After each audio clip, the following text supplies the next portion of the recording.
Vrai ou faux, vous allez formateur. Mais Dadi, vrai. Ou des pères spirituels, mais c'est un véritable problème. Évitez de créer les polémiques. Non, s'il vous plaît. Non, on doit parler sans complaisance. Je vais préfet, service d'enseignement, il n'y a personne à intimider. Je vous dis ceci. Le même préfet qui était dans la fondation Charles Moutamontou, parce qu'il était ministre provincial. Ce sont les mêmes préfets Baza Sikoyo, dans la fondation Jano Binam. Est-ce que tu peux comprendre ça? Est-ce que lui-même, les ministres...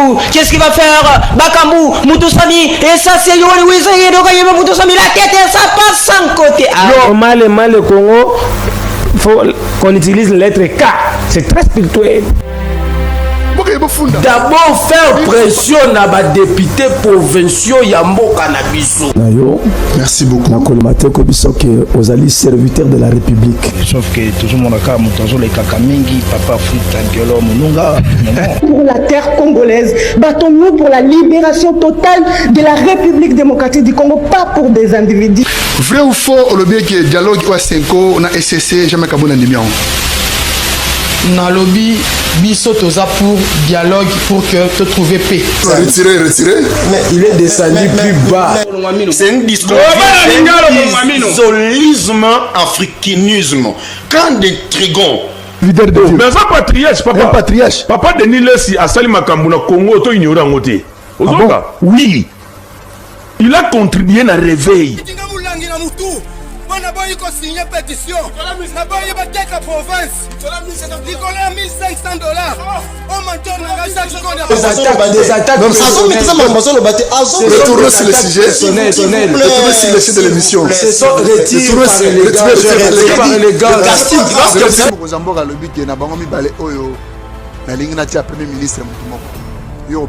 Comment facile na repona Laurent Echi. Bon, c'est la clique pour nous fonder la bateau. Tana talangai, songi. Bino bateau pour fonder la bateau. Ba unité na bino. Soyez les bienvenus sur votre émission magazine sociopolitique. Je suis Afrique. C'est Papa Afrique. Dans la gare bino lelo pour être Maman Namboka, patriote congolais de père et de mère. À travers cette émission, magazine sociopolitique Je suis Afrique, Azali Mouto na tanga na e, na ekolo na bamoko. Lelo na MB en na biso, les grands photographes mouné na mboko Congo. Babi pere mo bimano tout, l'université pédagogique nationale. Ayebani, il y a une mission dans la province du Kassai. Il y a tellement d'informations que je vérifie à travers l'émission magazine sociopolitique Je suis Afrique. D'abord, on a fait merci à Tchangou, Massina, Petro Congo, à Cap Town, en Afrique du Sud, à France, Belgique, Londres, Russie. Sans Européen Sambote pas à PDG Pichou Karande mémoire Nakata Poto Mbote Mwanamboka trésor Mbote Papa Africa Napena Chigaka ça système à boyambi en tout cas merci beaucoup de m'avoir invité la plateau là. Merci beaucoup, Mwanamboka Trésor. D'abord, on a signé la régie. Moi, l'élément qui est le premier élément, il y a un Ndegonabiso Trésor. Tchende.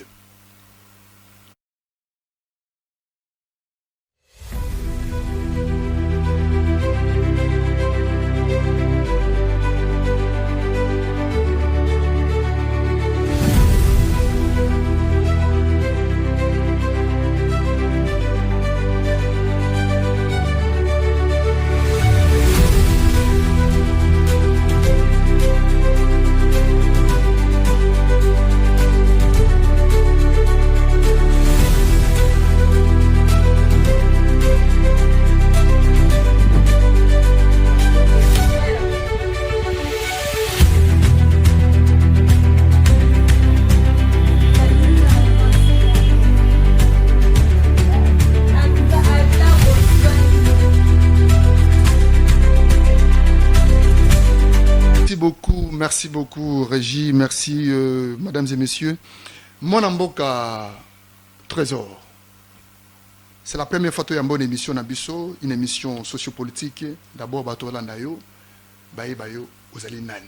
Bana Changu, Massina, Petro Congo, Obazana Ipen, Obazana Delvaux, Obazana 24 communes, 26 provinces, sur 145 territoires de la République du Congo, baye bayo ozali nani. Malobanambo kanayo, otali caméra. Merci beaucoup. Des Trésors Tchenda.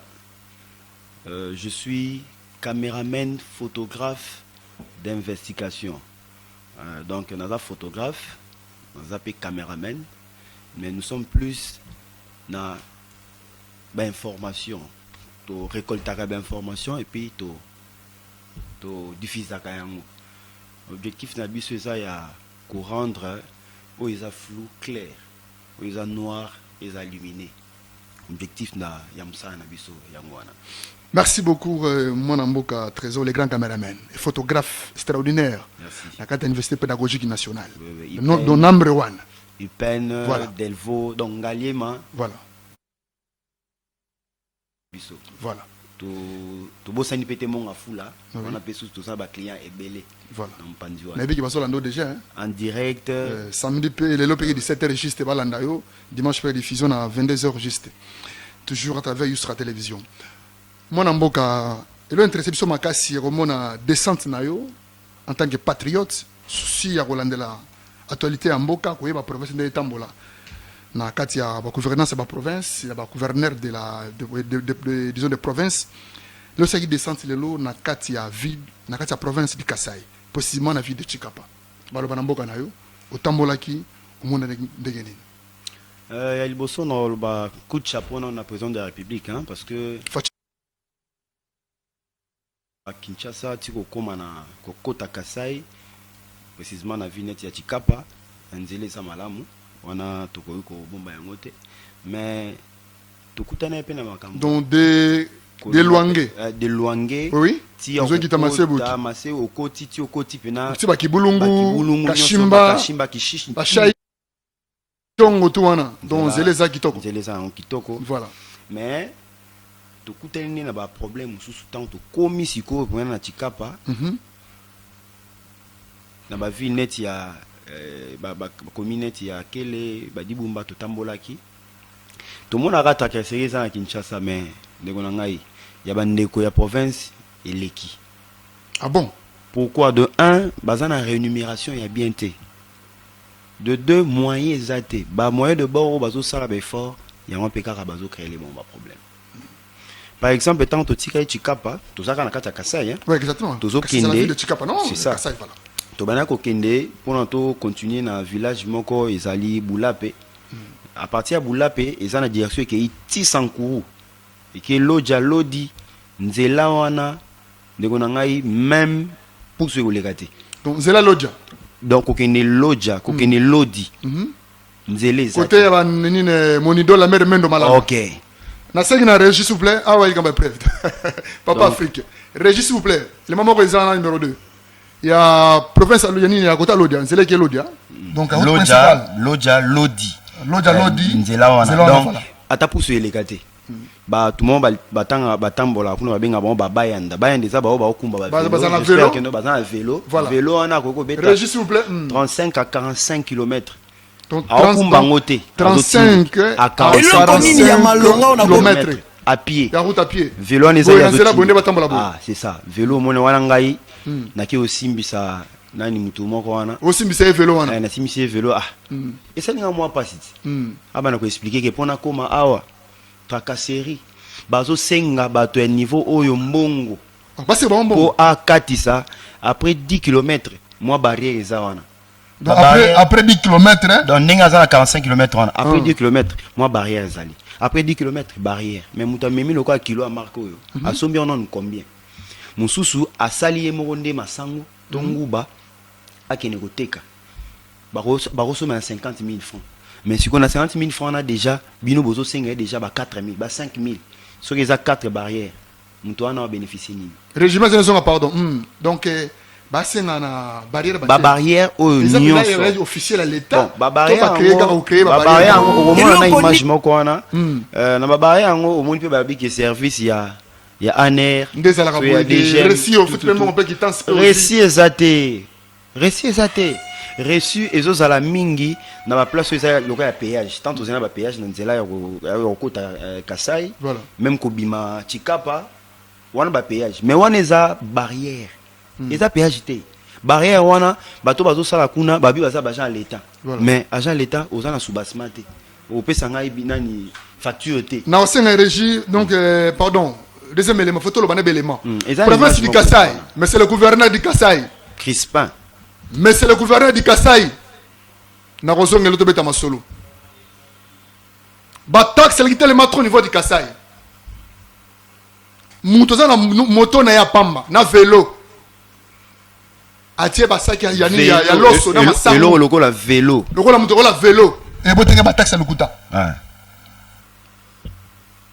régie photo mo ezana pardon vidéo ya Kasai wana nan totana eloko nini ya malonga ona kopesa mama wa botanga pardon eloko nini na kopesa mama oya bimisanga na mokili kado nini ona kopesa eloko nini toza na mweka pono kitabulape kaka na Kasai donc na mweka kitabulape mweka po kini bulape bango ne basa bango bango bato yo eloko batelemisier donc azubiloko service à l'état service à l'état au gouverneur atie kuna au gouverneur atie bazolo bango pe bazar redevable na gouverneur au gouverneur atie gouverneur ya Kasai monsieur Crispin Kachala donc ça veut dire bazo nyokola bango sans pourtant ba rendre compte ya ba difficulté au bango bazo ozwa kotala kozana mweka tiko kende na bulape nzela ezate donc mituka minene le karaté eza na difficulté mo grave pourquoi wenze komi kaka vendredi Wendeza vendredi, après vendredi, faut bosser la vendredi au zoo. Donc de lundi ti dimanche, kaka vendredi de Non, pourquoi? Na tinda qui peut-être élément no mo. Il y a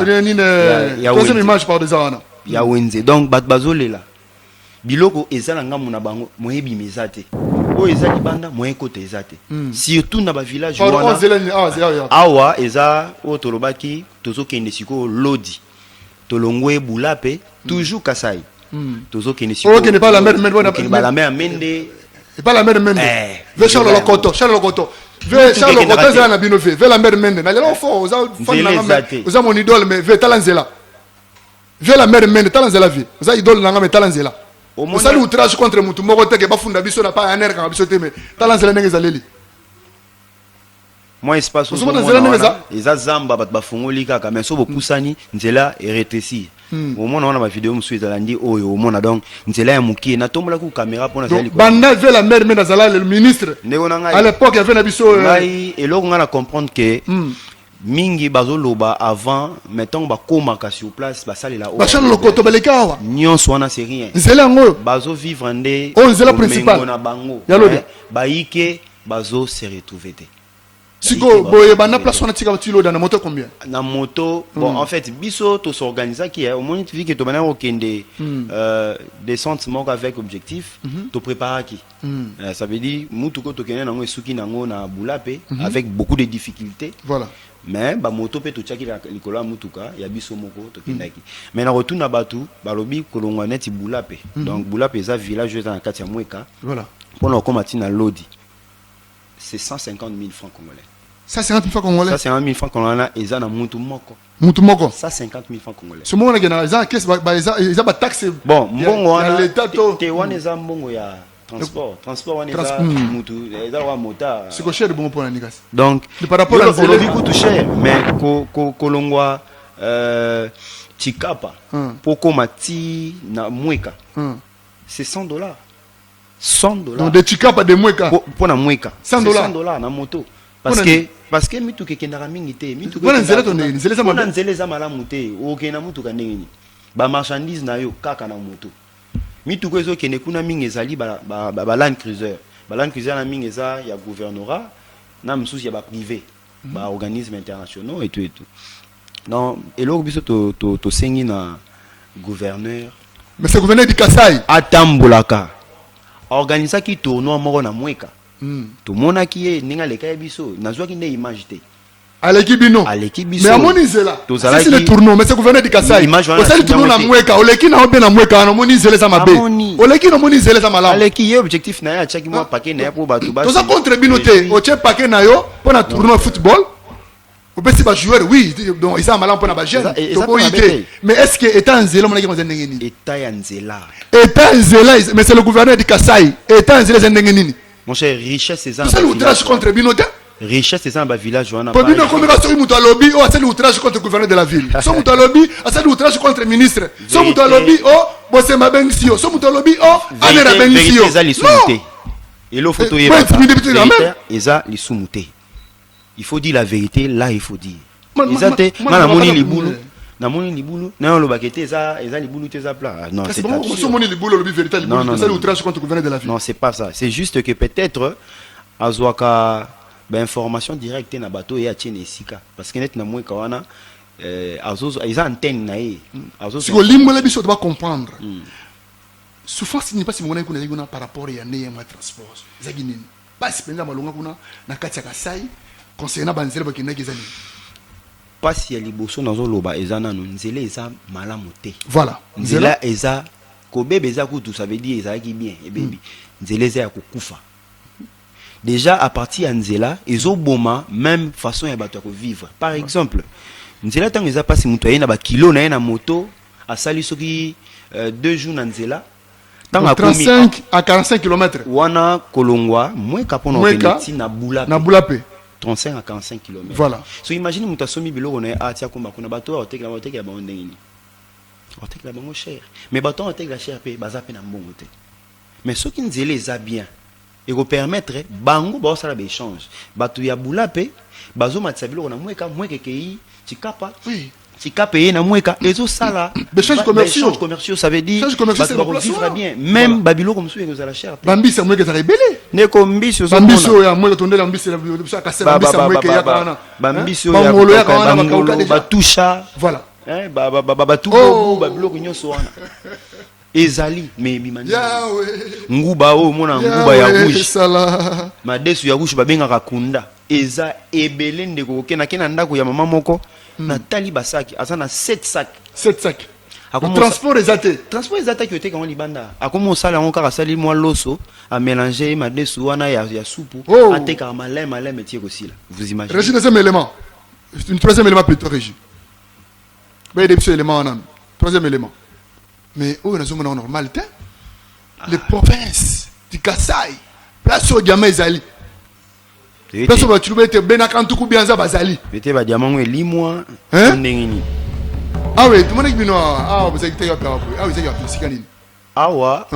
eza avant toko ta Kassai. Tozwa ki moi problème ya mutuka. Mon des amis balé, to yaki na ya mwindu mais ils eu problème de ba elibiso ya rouge to côté na ngo ti na Bulape. Donc des kin si Bulape. Ah, il y a point Kassai hein. Osko point Kassai. Point Kassai. Ah wa RP changer. Donc na chombo na autant ozo kota. Na moni pont na tika ngo sûrement muke ça va. Pont na pont de la tika na Kassai. Na ma metal net. Oh ma Kassai non. Ah eza Maya Lulu. Lulu plutôt Lulu. Maya Lulu. Au village ya Patamba. Ah voilà. To kiti to tiki chikapa to keis ko poto kota to ke Bulape village au Patamba. Donc mon cher bandeko bazo souffrir na niveau ya ngana lobi transport parce que transport ndé mutezo permettre bas en échange ya ba produit na bango bazui produit bazoi na village mais ba teki na petite ville a meme ango bango pe bazongi nango échange wana et que ça en tout cas gouverneur il faut aller la makambo avec beaucoup d'attention beaucoup de sérieux bazo zwambongo Régis s'il vous plaît le mo sotika lewana izana ya barrière mo ezaki wana bataki barrière soki wapi na solo ya barrière oyo donc bokei tant bokei bataki bino barrière barrière on a coûté l'état mais en tout cas basangani to bato gouverneur du Kassai to ndenge nini nazo comprendre tu barrière oyo ndega na yebisaki yo batia nzete ya péage au moins eza nzete so batia péage to nazo comprendre dépôt te awa eza péage te awa eza barrière eza ke balobi biso ana Kasai moi problème ezaki belé bandeko oyo ya bitumbe les kaka ya bitumbe les kaka voilà comme on a ça tout cela ya mwana to tchi ba barrière mais ça sens barrière boche ils a beaucoup contrôler pe ta carte d'électeur c'est ça la loi ni balobi que je pense que c'est barrière na suka nango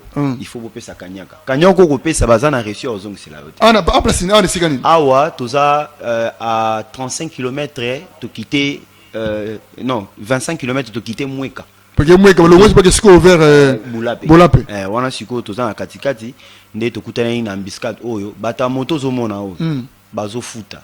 Moto futa combien? Batu ya vélo. Bon, ko futa eza mboto likaso zia so tali image au mona na zwaki na maele o alati blé leki au mona zelo zo mona tanto bal sa caméra au mona azo fina mutu mbongo tala o alati blé na mota na benda ki mwa muke zia so image pusani mwa muke lisusu azo fina mbongo ezo yeba na internet na bata moto bato ya vélo. Parce que moi on est à l'état moi ezo pesa mapena eza c'est vrai que na kesa l'état ah ça na boulaya o ezo va na pocha mutu akaba donc awa tozaki kutuna fait des routes moi chez ba boy côté fait des routes ya général baboyango baboyi babi eza fait des routes eza problème té mais il faut bopé ça biso moi quelque chose to pesa kité et indaki mabe mais bon ça va pas ça pardon bon ça image na mutu mona na bia bato pardon tes problèmes eza été et ça ndenge tozwaki image parce que to lingaki té tozongo na visibilité bazo linga image té balinga image té OK bloga befo banti makuti image so mapo batongila oui batonga pas bon c'est que ça coupe na bango est-ce gouverneur du Kasai mambo c'est bango té c'est le gouverneur du Kasai le député Guy Mafuta ka bango munala aux député national peu provincial ya Tikapa et lui ya Tikapa na Kasai Guy Mafuta ka bango munala ngai na senga bandeko na ngaba photo na Kasai des preuves tangibles ezali. En tout cas, je félicite le président Ben Dikomba. Le président Ben Dikomba depuis les États-Unis, au Canada. Je salue depuis Canada. En tout cas, c'est un homme vraiment honnête, un homme bien. Parce que, bien fait, au sein dans le village, ils ont qui souci à royer banzelo et zanengini. N'a pas Congo difficulté mais ça fait très longtemps au les Canada Congo aussi péage au moins barrière au bas c'est bon. Exacté. Mais nzela oyo donc soko bimi na mbongo mukie oza moto yebi ba droit na yote ndeko nanga 600,000 ko takaserika pona mbongo kaka takaserika kaka kanya ka kopesa moi quelque chose à voler récit à la répéter récit zaté mais c'est le gouverneur du Kasai récit zaté bokomaki na Mweka tokomi na Mweka tokiti Bulape. Après Bulape, na ba tout au salaki parce que ya kenai pour na ba aide humanitaire, to kitaki ti na lodi. Bokinati Tikapa. Boke centre. Na centre. Boke ti na kele. La image kutu ya centre. Que zela ya pont ya centre wana. Oye ke ikuta na pont ya kele, kota mabanga wana. Na mabongisa nute. Ti sikoyo. Eza nka mabanga mais eza asphalté te. Mabongisa ngo petit. Mais c'est le gouverneur. Na kitati kamite ya nezo yana na Tikapa. Nazana kasali wana kalamite. C'est papa Afrique. Bino bato bafundaka bato, bino bafundaka bato. Bozoka ba unité na bino. Ba mega na bino ka bafundaka bato kaka.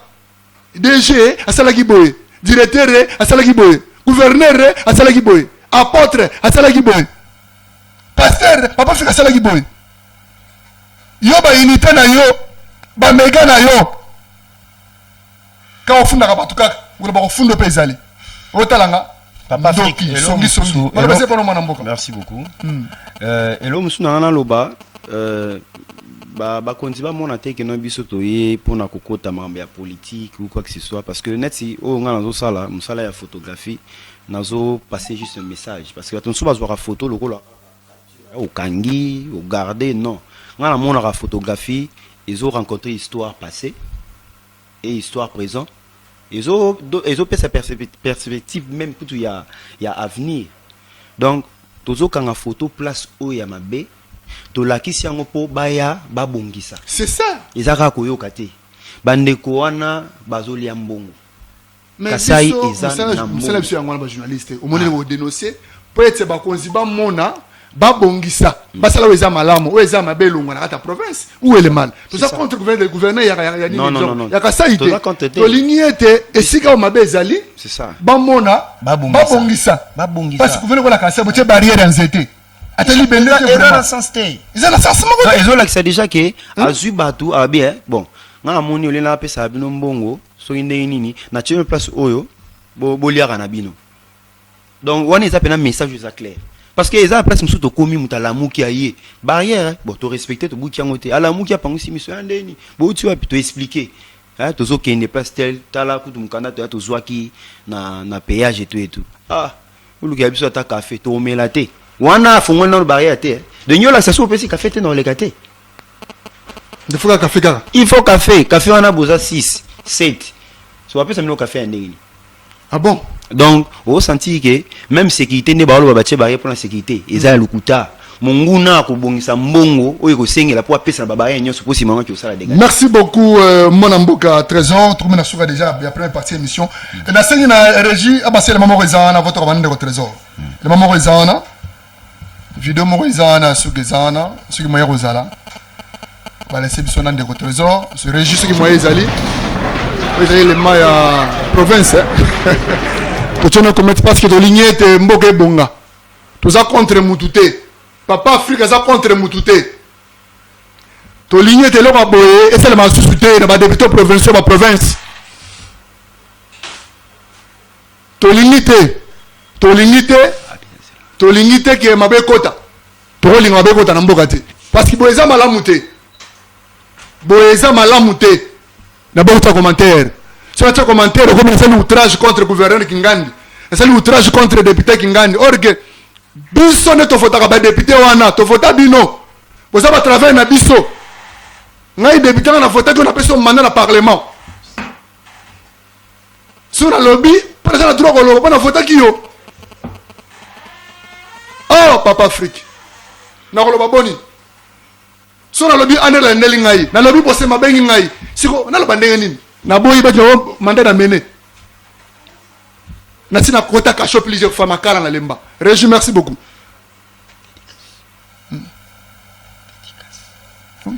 Merci beaucoup. Mon amboka Trésor, tokomi na de première partie sur la mission na bato zolanda na bandaku et puis d'abord conclusion par rapport à des marches là qui est niveau à Kasai.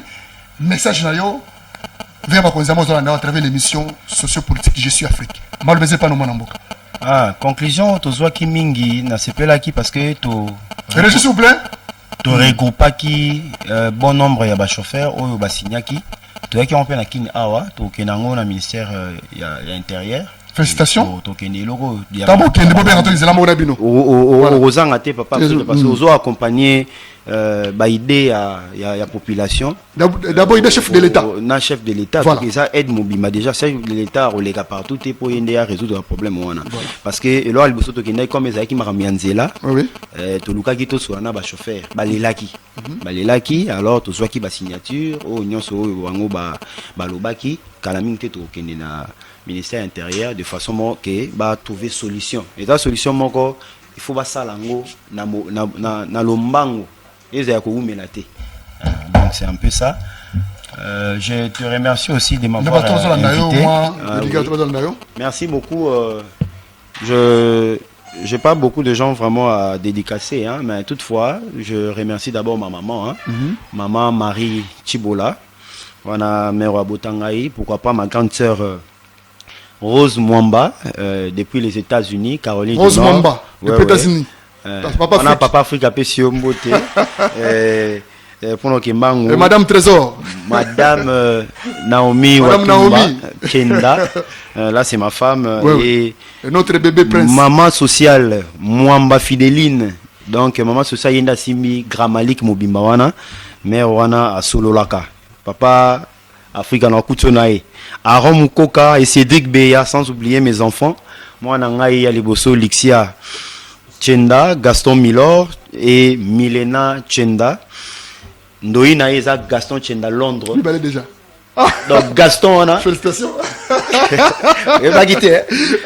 Maman Naomi, félicitations. Merci beaucoup. Merci beaucoup, cas, merci beaucoup. Merci beaucoup, Ndege Trésor. D'abord, merci d'avoir présenté notre émission Nabiso, magazine sociopolitique Je suis Afrique. D'abord, Nasseini na régie, moi introduction, mon pour notre deuxième invité, la deuxième partie de l'émission Nabiso, Je suis Afrique.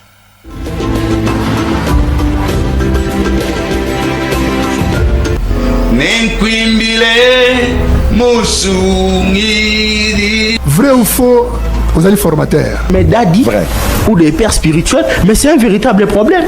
Évitez les polémiques. Non, s'il vous plaît. Non, on doit parler sans complaisance.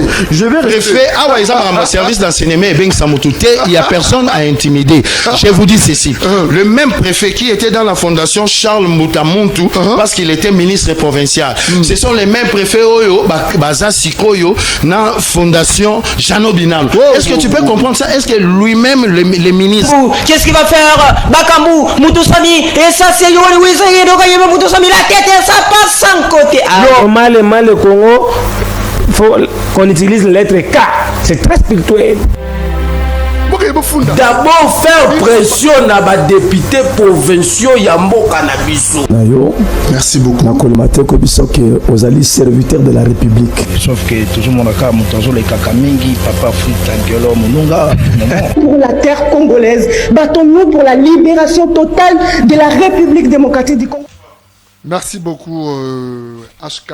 D'abord, on a fait merci à le PDG Pichou Canada Mémoire. Si on peut s'amoter pas à Gino Malaïsa Balobi, les amutami balé aux amours travailler sur télévision. Du progrès, c'est Papa Afrique. Les lots Yambi est un artiste congolais, talentueux de la République du Congo. Les lots on a qu'à sur la télévision. Avec ça, on a émission Je suis Afrique. Albaki, Papa Afrique qui font une émission. Là, le album on a préparé Calamité Single. Un artiste congolais talentueux à travers cette émission. Je suis Afrique. Mbote Monambuka. Mbote Papa Afrique.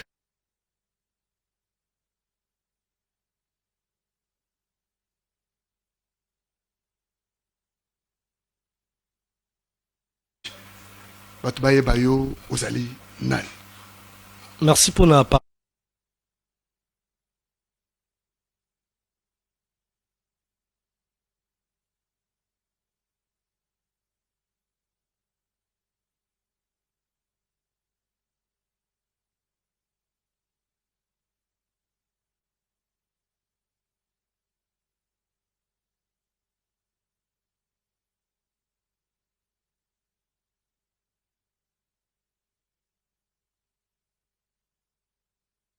Ils ont annoncé le peuple de Dieu préparation il y a Maxingel autozo préparé pour na banana nzambe où ils ont 4 chansons ils sont déjà en coulisses bientôt là ça sera déjà disponible mais tous habités n'a pas problème il y a moyens pas difficultés et belé les difficultés sont vraiment énormes. Donc sponsor Azati. Sponsor Azati jusque là. Sponsor Azati. Sponsor Azati, producteur Azati, partenaire Azati. Solo. Merci beaucoup. D'abord, parce que par rapport à temps, oui, retard Makassi. L'émission Je suis Afrique. Quel est votre message concernant l'album que vous préparez? Il y a 4 singles. Titre aussi Pepabito. Ok, merci beaucoup pour la parole. Vous détaillez ce petit titre en Nanini. Tout ça, la vision de Zoaki par rapport à titre que vous préparez. En fait, d'abord l'album où Maxi Single on les a dénommés Emmanuel. Voilà. Emmanuel, c'est une chanson où personnellement Nzambe a Pesaki Ngango. Alors que j'ai traversé des moments difficiles, c'est alors que cette inspiration est sur Emmanuel, donc Dieu parmi nous. Et au travers ou par les canaux de cette chanson, de ces titres, Emmanuel, la ligne Sabana Nzambe, que même à un moment difficile, même à un moment de précarité, Nzamba Tikiote. Ce n'est pas parce que tu souffres que tu penses que Nzamba Zanote, il est là, Emmanuel. C'est une chanson, en tout cas, et au béni peuple de Dieu. À part Emmanuel, tu as sur un titre Moussousou, Tinate. Bato Baboa Kisa, Bato Bamona, Bazanga Tina. Tinate, ils ont mon ba chanson là. À part Tinate, tu as le Sousouna, Moanelaka. D'ailleurs, tu as un concert, le 25 mai, vous avez dénommé Moanelaka. Est-ce que moi, je suis un peu de la catégorie quand tu es un peu de la est-ce que moi, il a cas vous avez fait un mois de mots.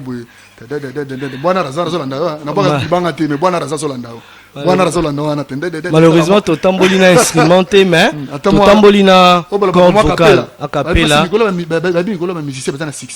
Pose un moteur, tu fais un test. La politique, vous avez bon la politique. Député, ministre, la musique, il faut tester. C'est bon, Nimi, hein? De base. À part mon et la carte aux Alpes sous na etalingaite. Bon, bel temps mon créateur quand moi Esther tamuke. Etalingaite. Voilà. OK, za rumba. Ebeba ebonga etalingaite. Ebeba ebonga etalingaite o. Nakangamyo na mota pesanga ibilaka.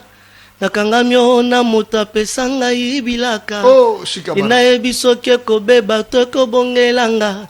Ina ebisoke ko beba to ko bongelanga Etalingate. Na yeko yembela yo nzamba lola. Papa na ngaye. Makasi na ngaye yawe. Mama awa nazoku miso wanazana babasi. Nazana kolela yawe. Nazana basoni Yesu nanga papa awa nazoku miso wanazana babiak. Zambe na ngaye. Makasi na ngaye yawe. Awa nazone tolawa na basonye. Nakolela Yesu mama na yo yawe. Amena ngayo. Na yeko yembela yo nzamba lola. Merci beaucoup Régie HK. Zembo wana ileki le sanini. Oye melanzembo pona ilaka sele bolamu mingi to ndenge na comprendre te place wana. Olimbo la biso nana. Ya moko banzembo ya ba tata na biso na makama musique. C'est une compilation de Mama Chabani na salaki ya Sir Enis Manyanga au total enregistré. Où t'es pas net on ndenge pas Mama Chabani? Non, où t'es pas été. C'est une chanson qui me bénit et je me suis dit bon. Le souvenir où il y a penza dans les pambos de penza penza makasi. Na manière na ngape na lobby bon a apporté un plus pour bénir le peuple de Dieu. Ah bon? Voilà. C'est que on a pas toujours l'andayo préparation de ndenge nini. Nous se préparons na ndako après que studio to ndenge nini, ça la ndenge nini. Toujours le canon ba moyen. Ou besoin d'un groupe non déjà instrument tout ça na mpanzi quelque part. Oui, j'ai un groupe na un groupe kasenini. Groupe ezali Efata musique. Elaxi ni Efata. Efata elaxi ouverture. Surtout zongi na bandeli Efata elaxi ouvre-toi. C'est-à-dire pourquoi Efata musique. Voilà. Nous voulons assez que par le canal de notre musique ba via ba te fongwama. Voilà. Ba sa te fongwama blo no chose qui lié et fongwama au canal de notre musique. Ah bon? Voilà. En tout cas papa Afrique na Emmanuel. Na rosa la bino mo extrait Emmanuel Monaki en tout cas mambo ezali papa na bi boze pa na yo zala l'aise malo non tu sais pas non Emmanuel voilà OK Emmanuel pasi nyonso kaka ngai soki kolela nde libota na ngai licenciement kaka ngai pasi nyonso ya mokili kaka ngai na mitunaka soki nzambe azalaka te papa Afrique po pasi eleki mingi ye nakomi kotolama ngai oyo nakomi kofingama oh emana ngai Emmanuel emana ngai Emmanuel yozawa pie Emmanuel tu le fais bien comme ça musicien Emmanuel Emmanuel libale komi kokufa Emmanuel ngai mosala ezokangama Emmanuel tala bwato ezozinda Emmanuel ah na mekipe mambo ezali papa Afrique papa Afrique balobi mambo ezali bino bato bafundaka bato Otalanga, songi.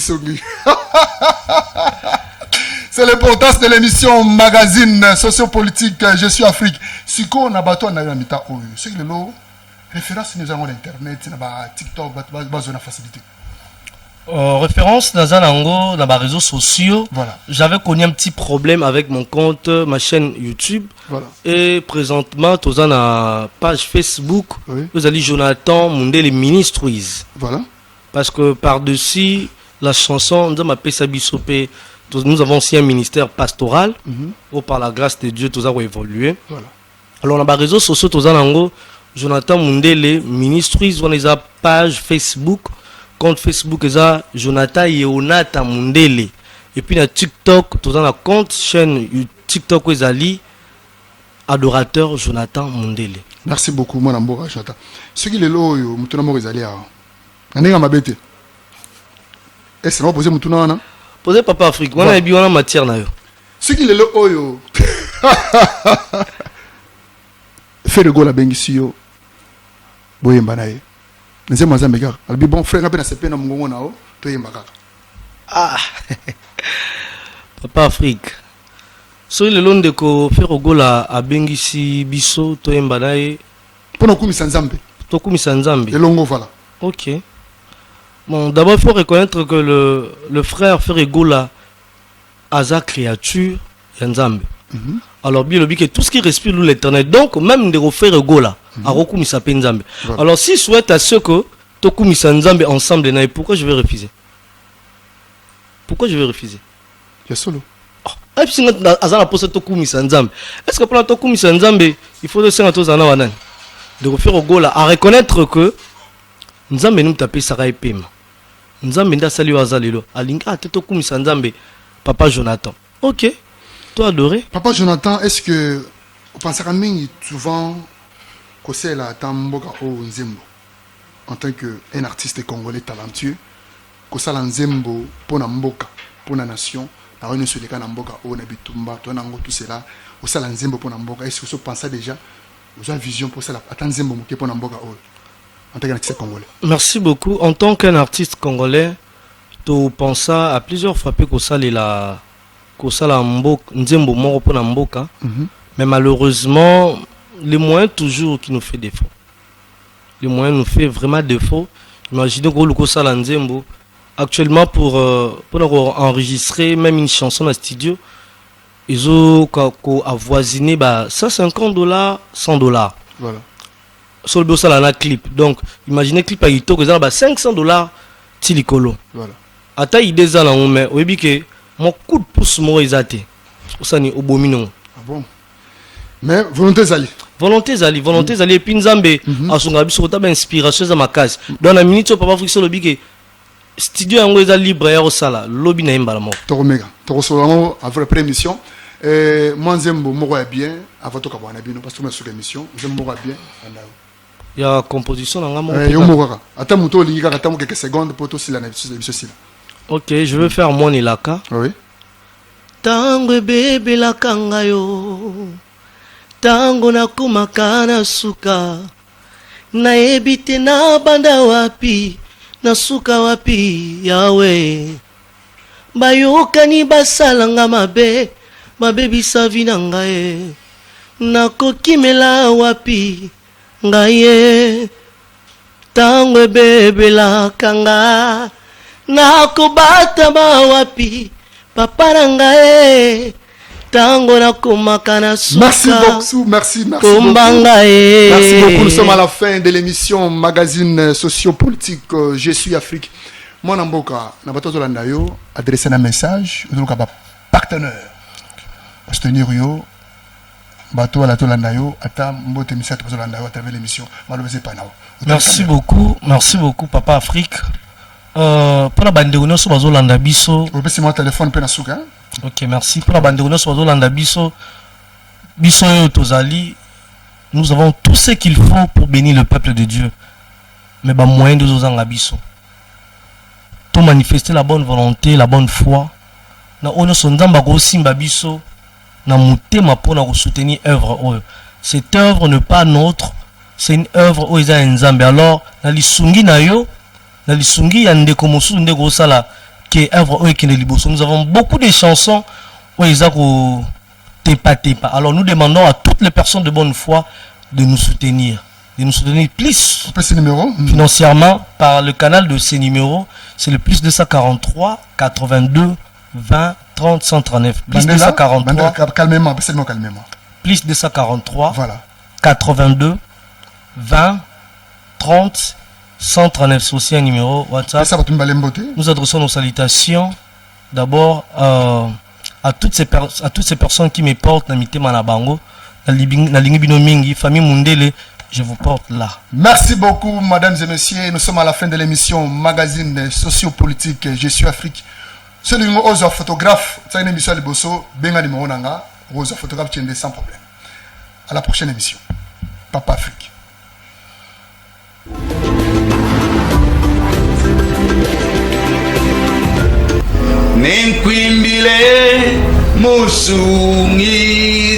Vrai ou faux, vous allez